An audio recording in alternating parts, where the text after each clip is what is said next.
it's India for LSTV, and I'm here with Frank Turner.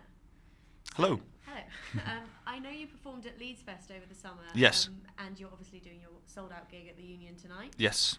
What are the Leeds crowd like and coming back? Leeds crowds have a rep. I should say the Yorkshire chants go. They always start and they never end. So I love them. Leeds crowds are like ferocious in the best possible way. And I'm looking forward to playing tonight. I actually at Leeds Festival this summer I injured myself quite badly during the show. I crunched one of my ankles into horrible tiny pieces. So I have to set that right this evening. And yes, hopefully not. I mean, I have injured myself repeatedly on tour, but I've been doing it for a long time, and it involves jumping off things, so it's to be expected. Yeah, you have been doing it for a long time. You've got your 2000th show. Yes. Haven't you, in Nottingham? Yeah, my 2000 show as Frank Turner. I did another 500 or so before that in other bands, but yeah, it's exciting to have that milestone in the diary. Did you ever think you'd get that far? Or? I'm not sure that I really thought about it in those terms, in terms of numbers of shows, but like, I mean, I occupy an increasingly weird position in the music industry just because, like, most people, if they get to album 7, are U2. Do you know what I mean? And it's like, I'm not U2, but I'm also haven't, like, gone away. And it's like, it's kind of cool. I sort of feel like I don't really have to kind of subscribe to any sort of expectations or cliches about my career. I can kind of do what I want in a nice way. Yeah, no, that is nice. And obviously, you have an upcoming film. Yes. And in the trailer for that, you've been described as Britain's hardest working artist, which is quite the title. Yes. Tell us a bit about the film and how it came about. Well, okay, the first thing about the hardest working thing, at the Independent Music Awards a few years ago, they gave me 2 awards. They gave me one for hardest working musician, but they also gave me one for best live act, which I was very pleased by because it would be possible to work hard and still be rubbish. So, like, it's not the most unqualified sort of bit of praise that there is. I mean, the thing about it is like, I think I work, I'm trying to say this without slagging anybody off, but like, I think I work hard by British music industry standards. By American music industry standards, I think what I do is reasonably normal. I mean, American bands tend to work harder than British bands. But I grew up listening to Black Flag and idolizing Black Flag and reading their tour schedules. I know it's so sad, but it's true. And like, I just wanted to tour as hard as I could because I love it. I love touring. I love playing, and it just like, if there are days in the calendar, then why not fill them with shows? You know what I mean?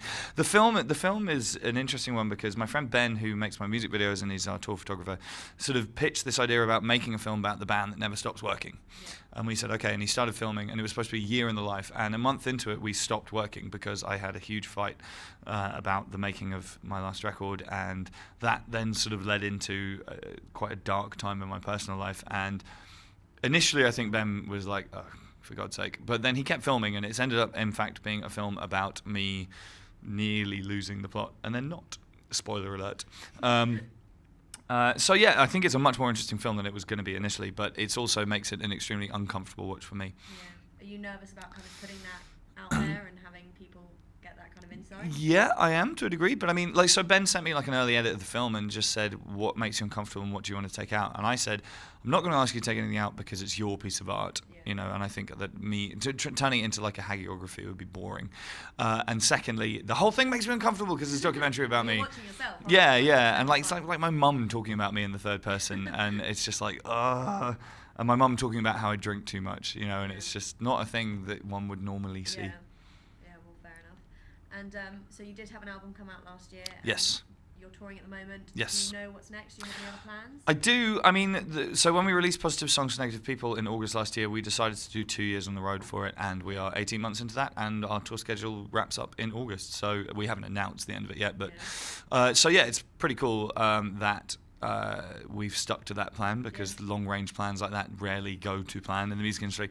So that's cool. I mean, I have a lot of songs at the minute. I'm sort of in this position right now where I don't need to be in a hurry necessarily, but I also want to make sure that the next thing I do is out of my comfort zone. I think that artists should never be in their comfort zone if at all possible, and I want to do something radically different next time around, and quite what that entails is slightly open for discussion right now. Yeah, I mean, it's like, you know, part of me thinks, I'm going to go and make a techno record. I'm not sure that that's actually what I'm going to do, but I'd like to do something that people aren't expecting me to do. Do you think there's more pressure that comes along with that, though, on trying to get it right? Or Yeah, I mean, definitely. It's funny, like, the pressures that exist on me as an artist are as I was saying earlier, they're a bit weird because on the one hand, like I built what I have on myself. Do you know what I mean? I didn't sort of like get a massive major label spend or whatever and that kind of thing. You So are like very authentic from thank you. when I've seen you live. Thank you very much. I mean, so on that level, but I mean, then the pressure that I feel at the moment is the pressure to continue justifying my existence as an artist. It's exciting to hear a new band or to hear a band's second album, a band's seventh album. Like really, you know, or at least, yeah. I mean, I don't want to just release another Frank Turner record. I think that would be a point where people kind of go, there are a million other bands I could listen to right now. So, I feel that the pressure, the onus is on me to provide justifications for what I do.